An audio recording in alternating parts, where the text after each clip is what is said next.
Abra a tua Bíblia, meus irmãos, no livro de Apocalipse, o capítulo 1.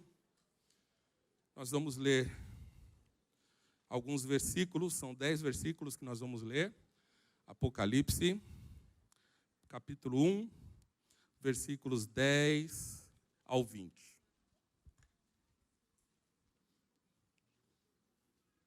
A palavra do Senhor diz assim: No dia do Senhor, achei-me no Espírito, e ouvi por trás de mim uma voz forte, como de trombeta, que dizia: Escreva num livro o que você vê, e envia a estas 7 igrejas: Éfeso, Esmirna, Pérgamo, Tiatira, Sardes, Filadélfia e Laodiceia.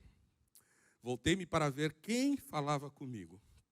Voltando-me, vi 7 candelabros de ouro, e entre os candelabros alguém, semelhante a um filho de homem, com uma veste que chegava aos seus pés e um cinturão de ouro ao redor do peito. Sua cabeça e seus cabelos eram brancos como a lã, tão brancos quanto a neve, e os seus olhos eram como chama de fogo. Seus pés eram como bronze numa fornalha ardente, e sua voz como o som de muitas águas. Tinha em sua mão direita 7 estrelas, e da sua boca saía uma espada afiada de 2 gumes. Sua face era como o sol quando brilha em todo o seu fulgor. Quando o vi, caí aos seus pés como morto. Então ele colocou sua mão direita sobre mim e disse: Não tenha medo, eu sou o primeiro e o último. Sou aquele que vive.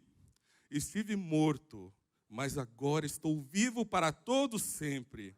E tenho as chaves da morte e do Hades. Escreva, pois, as coisas que você viu, tanto as presentes como as que estão por vir. Este é o mistério das 7 estrelas que você viu em minha mão direita e dos 7 candelabros.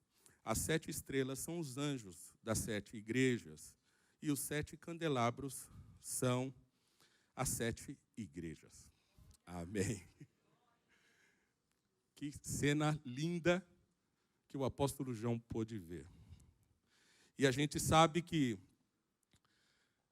como as coisas de Deus, elas são tremendas, e elas cruzam várias linhas. E uma das linhas que a palavra de Deus cruza é a linha do tempo. Nesse momento, o Senhor está falando com João, o apóstolo, e está mostrando para ele, através de um anjo, todo o conteúdo profético de acontecimentos que surgiriam milênios depois, muitos anos depois.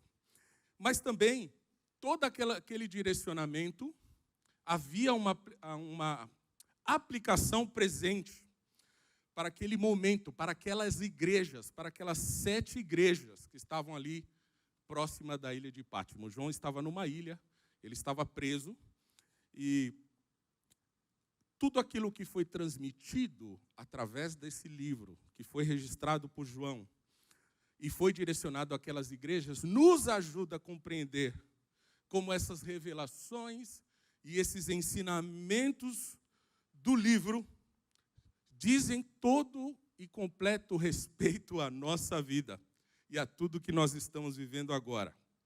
Não existe nada mais profético e atemporal do que a palavra de Deus. Somente Deus, nem o profeta João, saberia que aquilo que ele estava vendo seria perfeitamente aplicável e seria o contexto que nós estaríamos vivendo hoje. Deus sabia, nem o profeta sabia. Ele não tinha como mensurar isso.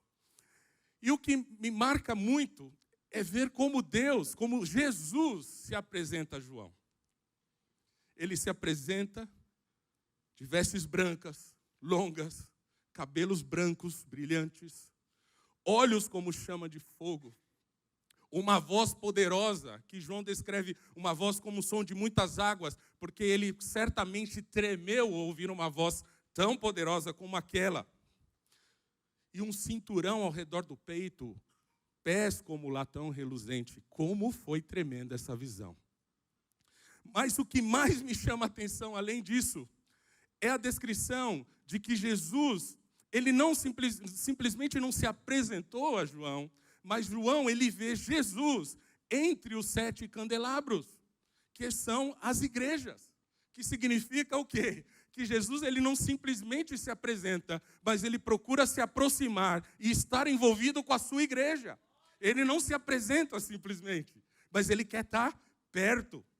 E é interessante porque o Senhor, eu posso ter essa ideia, de acordo com esse texto, que ele passa em revista, revistando as igrejas, para ver como elas estão, para ver como está o procedimento delas, e procurando andar no meio dela. Sabe o que é muito interessante nisso todo, meus irmãos?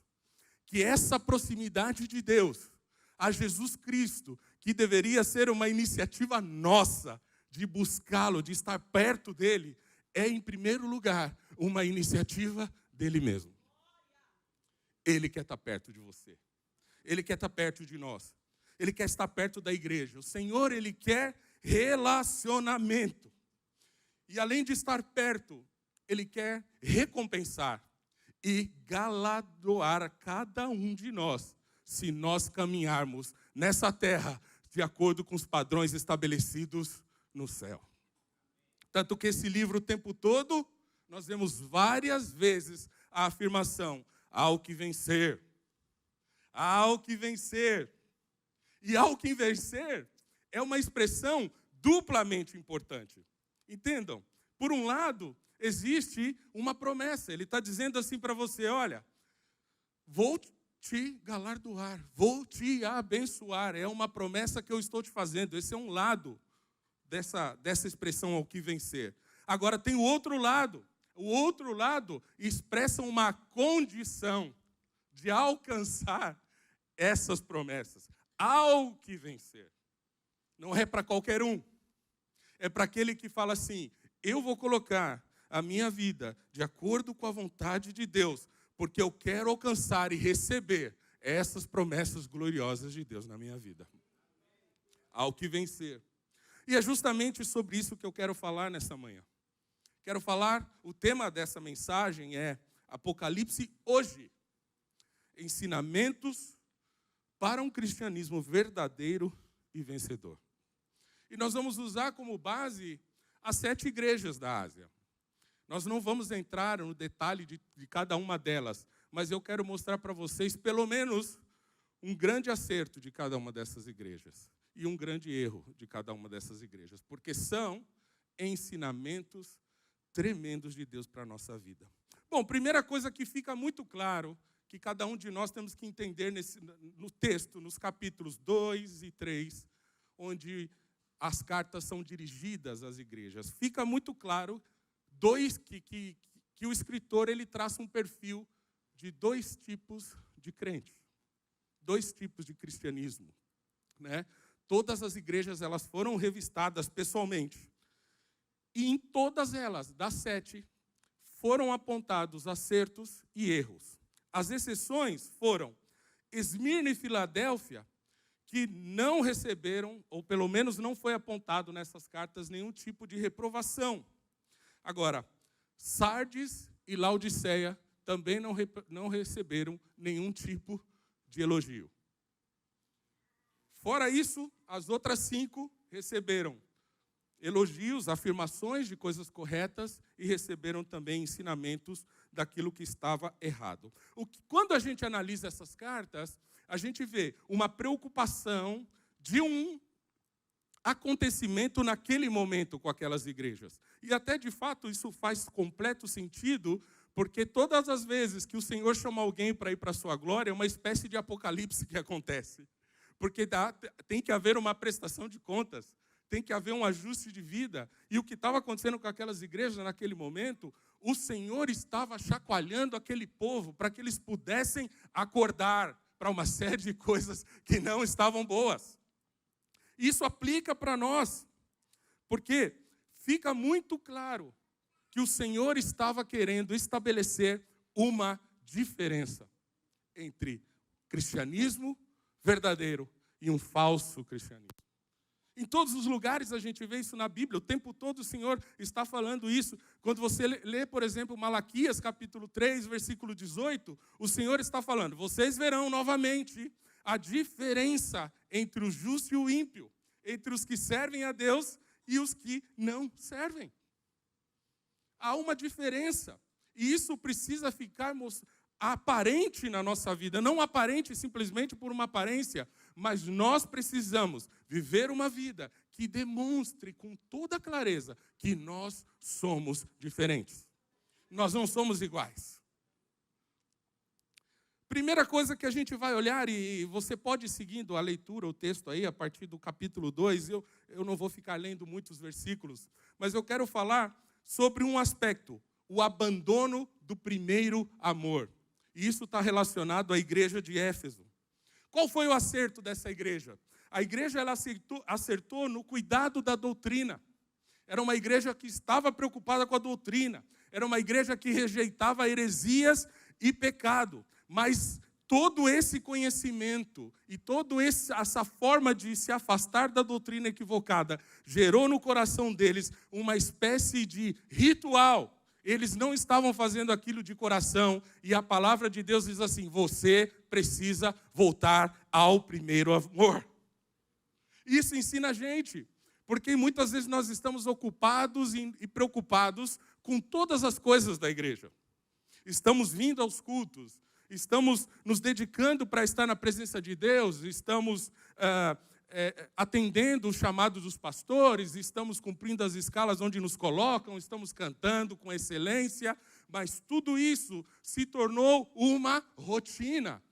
É aquela coisa do domingo, de ter que levantar cedo e ir para a igreja e depois ter o dia livre para todas as outras coisas e cumprimento de um ritual. E era o que estava acontecendo com a igreja de Éfeso. E quantas vezes, meus irmãos, nós não estamos vivendo essa intensidade. Muitas coisas acabam acontecendo e essa é uma estratégia do diabo para os nossos dias. A palavra de Deus diz em Mateus capítulo 24, versículo 12, que por causa da maldade, ou do aumento da maldade, ou da multiplicação da iniquidade, o amor de muitos esfriaria. E talvez o nosso amor esteja afetado por nós estarmos vendo tanta maldade ao nosso redor.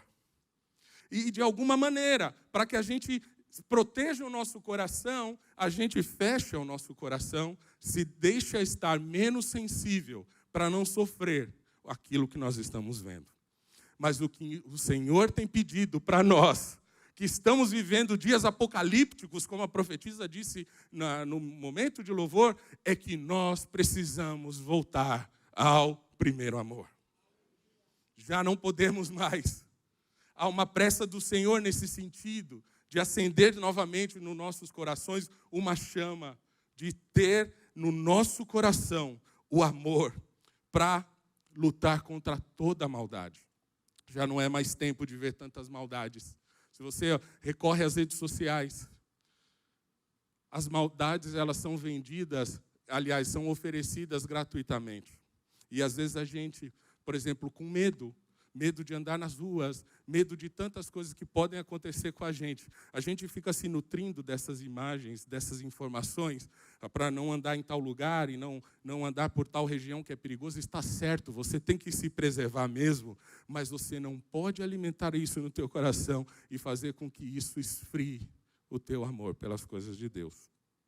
Não podemos. Não podemos. Outro aspecto, vamos para outra igreja, a igreja de Pérgamo. E o que estava acontecendo com eles? Eles, como diz Apocalipse capítulo 2, versículo 14, tinham algumas coisas contra. E a palavra diz, você tem aí pessoas que se apegam aos ensinos de Balaão, que ensinou Balaque a armar ciladas contra os israelitas, induzindo-os a comer alimentos sacrificados a ídolos e a praticar imoralidade sexual.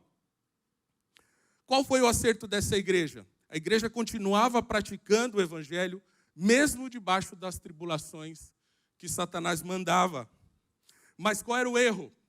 O erro era que havia muito espaço para que heresias e falsas doutrinas pudessem causar um estrago no meio do povo e levar o povo ao pecado. Muitas coisas têm acontecido nos dias de hoje. Quantas vezes nós estamos vendo evangelhos que estão sendo trazidos para cada um de nós de uma maneira avassaladora, de todos os lados. E como que nós nos comportamos?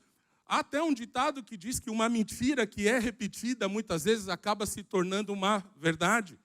E existem várias formas de fazer isso. Existe também, por exemplo, o famoso PNL, que é uma programação neurolinguística. A forma que as coisas são ditas e a forma que elas são repetidas fazem uma mentira virar uma verdade. E de alguma forma, aqueles irmãos estavam permitindo que esse tipo de coisa acontecesse. E o texto aqui está dizendo o seguinte, usando o exemplo de Balaão, que Balaão tentou corromper Balaque, para que ele conseguisse alcançar um objetivo que ele tinha. Nós estamos falando de profeta, de gente dentro da igreja. E quantas vezes nós não estamos vendo isso aos nossos olhos tão perto? E vem notícias de igrejas e situações onde falsos ensinamentos estão levando o povo a pecar. Meus irmãos, é tempo de tomar cuidado com quem a gente está ouvindo. É tempo de a gente tomar cuidado com quem a gente anda. É tempo de tomar cuidado com que tipo de alimento está sendo oferecido. E você tem que tomar cuidado, porque essa igreja, vocês conhecem o nosso apóstolo, nossos pastores aqui, o presbitério, são profundamente preocupados para que todo domingo, para que todo culto tenha comida fresca na mesa e que ela possa abençoar tua vida sem que você tenha que comer qualquer prato por aí. Existe palavra de Deus fresca para a tua vida. Coisa boa do Senhor. E nós precisamos aprender com esses erros. Não podemos apoiar e crer em falsas doutrinas. O apóstolo Paulo fala disso, que nos últimos tempos haveria um crescimento muito grande de falsas doutrinas. E quando meus irmãos, que nós não sabemos de pessoas próximas de nós, cheias de dúvidas, a respeito de tantas coisas que para nós há muito tempo já foram consolidadas. Essa estratégia do diabo nesse momento, o Apocalipse está acontecendo. E nós não podemos ficar de braços cruzados, como se não estivesse acontecendo, ou como se isso não dissesse a nosso respeito nada. Isso é uma responsabilidade nossa. Nós podemos olhar também para a igreja de Tiatira. Se você olhar Apocalipse capítulo 2, versículo 19, a palavra diz assim: conheço as suas obras, o seu amor, a sua fé, o seu serviço e a sua perseverança. E sei que você está fazendo mais agora do que no princípio. A igreja de Tiatira, ela estava crescendo em obras. Ela estava crescendo em uma atividade de servir aos outros, de acompanhar a vida de outros. Estava crescendo numa atividade de manifestar amor pelas pessoas. E estava num caminho de perseverança. Mas o texto diz, mais do que no princípio. Agora mais do que no princípio. O que isso significa? Que antes isso não estava acontecendo tanto. Mas que o Senhor estava mostrando para eles que algumas ações estavam corretas e que eles deveriam continuar dessa forma. Mas também existe o erro. No versículo seguinte, o texto diz: no entanto, contra você tenho isto, você tolera Jezabel, aquela mulher que se diz profetiza. Com seus ensinos, ela induz os meus servos à imoralidade sexual e a comerem alimentos sacrificados aos ídolos. Olha aí, a igreja crescendo naquilo que agradava ao Senhor, mas em partes. De alguma forma, aquela mulher tinha espaço para ela poder agir no meio das pessoas. e corromper e provocar problemas no meio daquela comunidade. E o caminho qual era? Imoralidade, que é o que tem acontecido com a nossa sociedade hoje. Quantos de nós, ao abrirmos, simplesmente abrirmos uma rede social, nós não já somos, como posso dizer, já nos é oferecido ou jogado de alguma forma isso. Quantas vezes, andando nas ruas, quantas vezes, a que nível chegou a questão do corpo? A que nível as coisas chegaram? Como as coisas estão indo para um caminho onde se banaliza o corpo humano? Se banaliza para situações ou para vivências que não agradam a Deus. E aquilo estava acontecendo. E sabe qual é o alerta que ele está dizendo aqui? Sabe o que eu tenho contra você? Não é que você apoia, é que você tolera. E isso tem que falar para nós, porque nós não apoiamos esse tipo de prática. Mas em algum momento, toleramos. Em algum momento, o que a gente pode fazer? Esse mundo está assim. O que a gente pode fazer? Esse mundo está perdido. O que a gente pode fazer? Nós não podemos tolerar. Não no sentido de que você precisa ir às ruas e tomar ações contra a vida de alguém, etc. O que nós não precisamos tolerar, isso é na nossa casa, isso é na nossa igreja, isso é nas nossas redes sociais, isso é no nosso ciclo de convívio. Nós não podemos tolerar, porque o Senhor não aceita. O Senhor não aceita. O nosso corpo é templo do Espírito Santo e não pode haver no nosso corpo um lugar para esse tipo de acontecimentos. Precisamos guardar o nosso corpo, precisamos guardar a nossa visão e nós precisamos deixar de tolerar certas coisas. Nesse sentido, nós vamos ter um tempo muito difícil a partir de agora. Já está difícil, mas a coisa vai ficar ainda mais difícil, porque é uma série de situações onde nós, como povo cristão, não aceitamos, de alguma forma, terá uma liberalidade para que aconteça. Nossos tempos estão difíceis, há um apocalipse acontecendo hoje. E, de alguma forma, irmãos, nós, como igreja, precisamos nos levantar contra esse tipo de coisa. Nós não podemos aceitar esse tipo de coisa. Nós precisamos mostrar que existe uma diferença entre nós e esse mundo. Nós não somos daqui mesmo. Nós não estamos aqui com o objetivo de nos firmarmos nesse lugar. Nós estamos aqui com o objetivo de alcançarmos o reino de Deus. E nós precisamos lutar contra essas coisas. Há uma tentativa muito grande de fazer com que toda essa imoralidade seja algo normal, algo que é aceitável. Eu estou dentro de uma universidade que eu nem vou citar o nome, vivendo e vendo todo tipo de teorização da imoralidade. Todo tipo. Se a igreja está discutindo questões pequenas, eu posso considerar pequenas. Vocês não sabem o que as universidades estão discutindo, que daqui a pouco vão invadir a sociedade. Nós precisamos nos posicionar contra isso. Não podemos aceitar. Vamos para uma outra igreja, a igreja de Sardes. A Bíblia não registra nessa carta, o apóstolo João, ele não fala de nenhum acerto, mas ele registra um erro, está no capítulo 3, versículo 1, diz assim: ao anjo da igreja em Sardes escreva, estas são as palavras daquele que tem os 7 Espíritos de Deus e as 7 estrelas. Conheço as suas obras, você tem fama de estar vivo, mas você está morto. Nós estamos vendo aqui que uma igreja como essa, ela estava vivendo uma aparência. E nós aqui em nenhum momento estamos nos referindo a uma igreja, um prédio, nós estamos nos referindo a pessoas. Era uma aparência. Você está em fama de que está vivo, mas na verdade você não está vivo, você está morto. E muitas vezes é o que acontece Porque nós que somos humanos, nem sempre temos recebido de Deus a capacidade de ver o que acontece lá dentro do coração de cada um. E graças a Deus por isso. Nós não somos Deus, ainda bem, né? Ficar vendo essas coisas, misericórdia, né?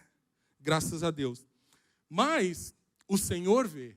A própria descrição do capítulo 1 e depois no capítulo 19, fala que os olhos do Senhor são como chamas de fogo. E Ele enxerga o que os olhos humanos não veem. Ele enxerga o que a condição humana não vê. E Ele sabe o que é somente aparência.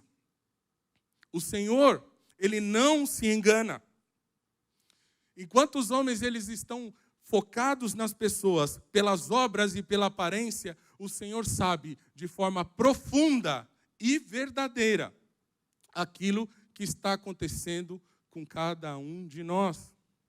Perante o Senhor, por exemplo, adiantaria oferecer uma oferta onde a oferta que eu entrego tem a intenção de mostrar para alguém que eu posso dar essa oferta? Não é? Não adianta. Era o que estava acontecendo aqui. Não adianta ter uma conduta cristã e não ser. Não adianta dizer que somos crentes e não vivemos isso autenticamente. Não bastava ir à igreja e cantar, ir à igreja e tocar, vir à igreja e cumprir uma função. Tudo isso, irmãos, deve ser feito pela fé e autenticamente em verdadeira adoração. A Bíblia fala, a palavra do Senhor fala que está chegando a hora em que o Senhor está procurando, de fato, verdadeiros adoradores, que adorarão o Pai em espírito e em verdade. Sabe, isso tem que funcionar para nós como uma vacina, como um remédio que nos previne de cairmos nesse tipo de vida. Glória a Deus pela nossa igreja, glória a Deus por essa casa que tem lutado para que a gente tenha uma vida de acordo com o que o Senhor deseja. Mas o que nós precisamos abrir os olhos é que muitas coisas aí fora estão acontecendo dentro de um campo muito aparente e onde a realidade não é mesmo aquilo que se espera. Por que acontece tanto? Ah, você viu tal situação? Você viu o que aconteceu na internet? Irmãos, tem gente que se alimenta desse tipo de coisa. Tem, como que eu posso dizer? Tem órgãos da mídia especializada em fofoca evangélica. É verdade. Você vai em determinada página e os erros que muitas vezes alguns cometem por terem pecado, por terem caído, por terem entrado onde não deveriam entrar, estão lá publicados. Qual é o intuito disso? Qual é o intuito? O intuito é causar escândalo, o intuito é trazer problemas. E sabe o que está acontecendo? As pessoas estão se alimentando disso. E estão exercendo, não juízo, estão exercendo condenação quando vem uma pessoa com a sua vida publicada nas redes sociais. Olha lá, aquele fulano ou aquela fulana era somente aparência. Isso está acontecendo. E acontecendo mais do que a gente possa imaginar. Vidas aparentes. Mas sabe, algo que o Senhor pode fazer para cada um de nós, todas as vezes que a gente se apresenta ao Senhor e fala, Senhor, cria em mim um coração puro, disposto ao teu avivamento, disposto a viver a tua vontade. O Senhor é aquele que limpa a nossa vida. Sabe, a palavra diz, o salmista diz, que ainda que a palavra nos suba a boca, o Senhor já sabe o que ela está lá. Sabe o que isso significa? Não tem como a gente deixar escondido do Senhor algumas coisas. É nos pés do Senhor que nós temos que depositar todas as coisas e confiar que Ele vai mudar, que Ele vai transformar. E que nós não vamos mais permitir ou viver de acordo com essas coisas, que muitas vezes tocam a nossa porta. Não é fácil, irmãos, viver os dias que nós estamos vivendo. Mas aqui existem ensinamentos nesse texto que nos ajudam muito a compreender esses dias tão terríveis. Nós vamos ver a igreja de Laodiceia. No capítulo 3, o versículo 15 e 16, diz assim, Conheço as suas obras. Sei que você não é frio nem quente. Melhor seria que você fosse frio ou quente. Assim, porque você é morno, nem frio, nem quente, eu estou a ponto de vomitá-lo da minha boca. Sabe, irmãos, Laodiceia era uma igreja muito rica. Porque ela estava localizada numa cidade de ponta, uma cidade rica. Tinha tudo que era disponível para a época. Laodiceia era o centro financeiro da Ásia Menor. Ali, por exemplo, ocorriam as grandes operações de ouro, por exemplo. Tudo acontecia naquele lugar. Também havia um trabalho muito forte na área têxtil. Produziam muita lã e deixava esse povo muito rico. Era um centro econômico. Eles tinham essa capacidade têxtil muito grande. Recursos não faltavam. E, de certa maneira, acaba acontecendo com o que nós estamos vendo hoje. Porque hoje nós estamos no tempo das facilidades. Tudo está muito fácil, tudo chega na nossa mão. Nós estamos no tempo da internet, do smartphone. Eu me lembro que para estudar música, por exemplo, na minha infância, nos anos 80, não tinha essa coisa de ir no YouTube ou em algum lugar e buscar lá um músico referência ou um conteúdo que a gente pudesse estudar. Na verdade, eram métodos, livros de música e partitura, muito caros, por sinal. Meu pai e minha mãe faziam um esforço enorme para comprar. E muitas vezes acontecia desse livro vir de fulano, que passou para Beltrano, que passou para Ciclano e que chegou na tua mão. Era assim. Eu tenho um livro de piano, de técnica de piano na minha casa, que foi numa edição em 1890. Foi da professora da minha professora. E a professora da minha professora viu que eu não tinha como comprar aquilo e ela me deu. Está lá em casa. Hoje, como estão as coisas? Está tudo na mão. Hoje, o sujeito vai no YouTube e encontra lá como que fala? Como toca aquela música. Tutorial. Obrigado aos universitários aí. O tutorial. Vai lá, faz assim, faz assado. É assim que você faz. Os acordes. Os acordes. E as pessoas vão repetindo os acordes sem saber o que é aquilo. Porque estamos em tempos de facilidades. E é assim que nós, muitas vezes, estamos vivendo, ou estamos vendo esses tempos acontecerem. As pessoas se movendo em tempos de facilidades. Orar para quê? Se tem uma live de oração ao meio-dia.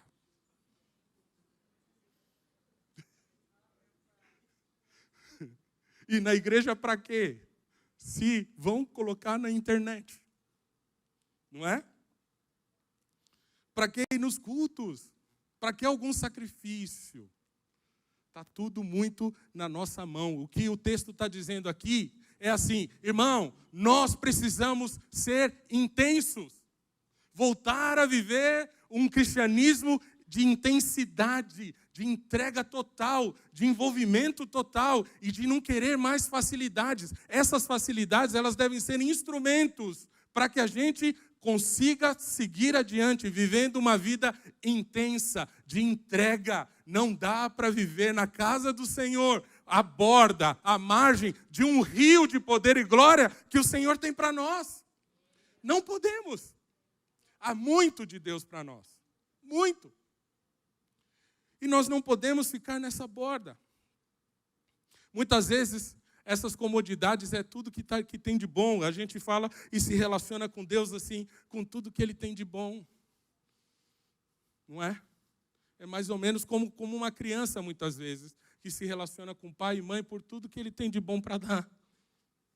Por que isso acontece? Porque não tem consciência e a criança não tem culpa disso. Mas nós precisamos viver um evangelho consciente e de que há mais de Deus para nós. E nós precisamos sair dessa tranquilidade e vivermos algo intensamente na presença de Deus. Deus tem muito mais para cada um de nós. Muito mais. E é tempo, irmãos. É tempo. É tempo porque as pessoas, elas não estão brincando. As outras religiões, elas não estão brincando. Eu tive a oportunidade, pelo meu trabalho, de ir à Índia. Na Índia existiam naquela época 300 milhões de Dalits, que a Índia é um país estruturado em sistema de castas. Esses Dalits, eles estão fora do sistema de castas. Eles são considerados abaixo de animais. E sabe o que está acontecendo? Os muçulmanos invadiram a Índia. Porque o Dalit, que é abaixo de um animal e não tem esperança nenhuma, nem na vida futura, agora está sendo catequizado pelos muçulmanos, dizendo que se eles morrerem por Alá, lá no paraíso, eles serão alguém. E a igreja, com passos muito tímidos, em relação a fazer alguma coisa que pode mudar essa história. Nós precisamos viver algo intenso, irmãos. Os tempos estão aí. Se existe um apocalipse agora, isso diz respeito a cada um de nós. É agora. Oh, Jesus, tem misericórdia de nós. E qual é o conselho que o escritor diz aqui? No capítulo 3, versículos 18 e 19, ele diz assim: dou um conselho para você. Compre de mim ouro refinado no fogo e você se tornará rico. O que ele estava dizendo aqui? Não era a cidade do ouro? Não se preocupe com essas riquezas aí. Eu tenho algo muito superior a isso para você. Compre roupas brancas e vista-se para cobrir a sua vergonhosa nudez. Sabe o que ele estava dizendo? A indústria têxtil produzia lã negra. E o que o texto diz aqui é: corra atrás de uma vestimenta branca. Sabe o que ele está dizendo? Separe as coisas que são do mundo e venham viver aquilo que eu tenho para vocês no meu reino.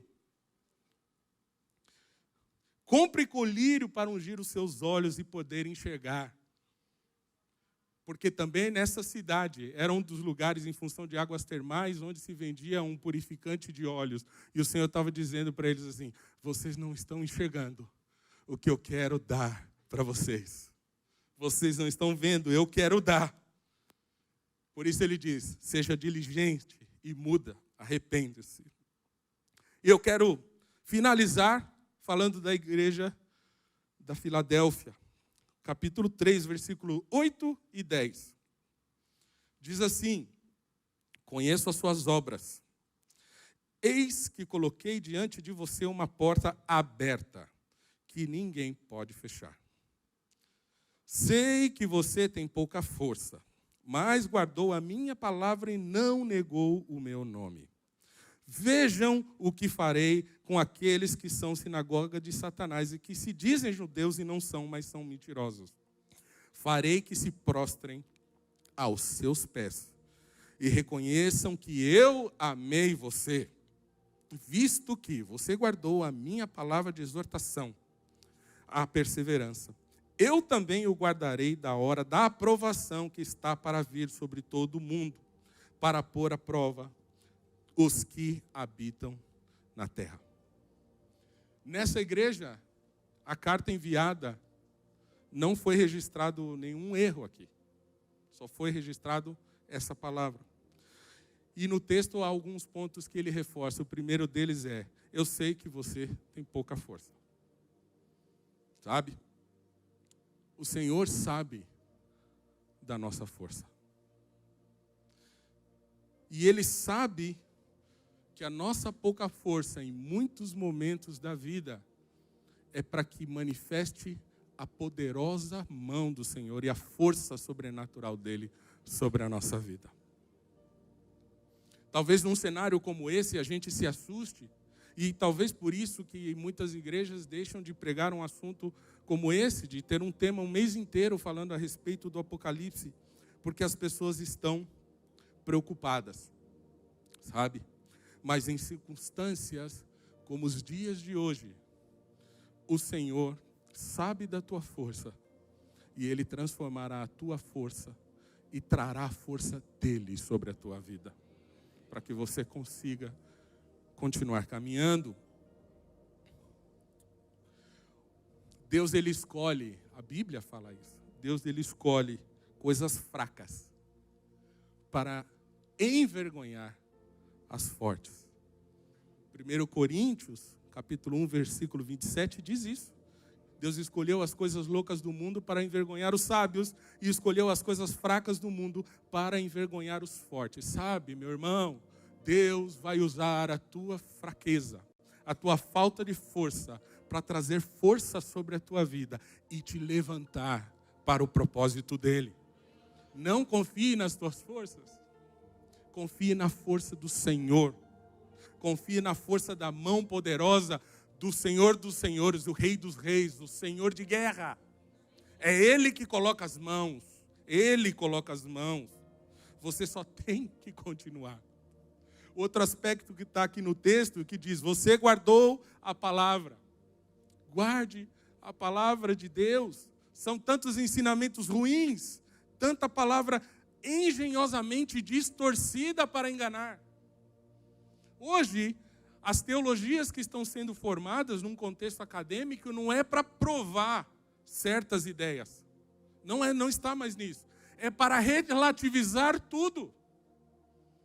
Tem gente dizendo que não dá para saber de Deus, não é porque Deus, na nossa capacidade de enxergar, nossa capacidade é limitada de saber quem é Deus. Não, na verdade, essas pessoas estão dizendo que não dá para saber tudo a respeito de Deus, porque Ele está em construção. Porque Ele está se formando ainda. E que Ele vai mudando de acordo com o que está acontecendo no mundo. Mas nós, irmãos, nós não aceitamos isso. Nós guardamos a palavra de Deus.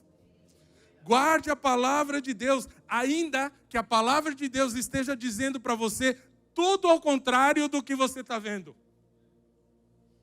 Ainda que a palavra de Deus esteja dizendo para você perder, ao invés de ganhar. Porque perder com o Senhor é ganhar. O mundo está dizendo, não, você não pode perder. Mas a palavra de Deus diz que muitas vezes, em função de amar a obra do Senhor e amar a vida de Jesus Cristo, nós perderemos. Que perca, irmão. Perca. Porque nós temos que viver de acordo com esta palavra. O que mais que a igreja de Filadélfia fez? Não negou o nome de Jesus. Não podemos negar esse nome. Como que a gente nega esse nome? Quando a gente ignora o que está na sua palavra, nós estamos de alguma forma negando esse nome. Nós negamos esse nome quando se rejeita a oferta da salvação. Ou quando se discute a palavra de salvação. Quando a gente não recebe no nosso coração um chamado que a palavra de Deus nos dá, de Gênesis e Apocalipse, ao arrependimento, todos os dias, em todos os momentos. Temos que viver essa vida de arrependimento para não negar o nome do Senhor. Não podemos negar o nome do Senhor deixando de atender os seus ensinamentos. A palavra diz em Lucas capítulo 2, versículo 9, que aquele que me negar diante dos homens, será negado diante dos anjos de Deus. Não negue. Não negue.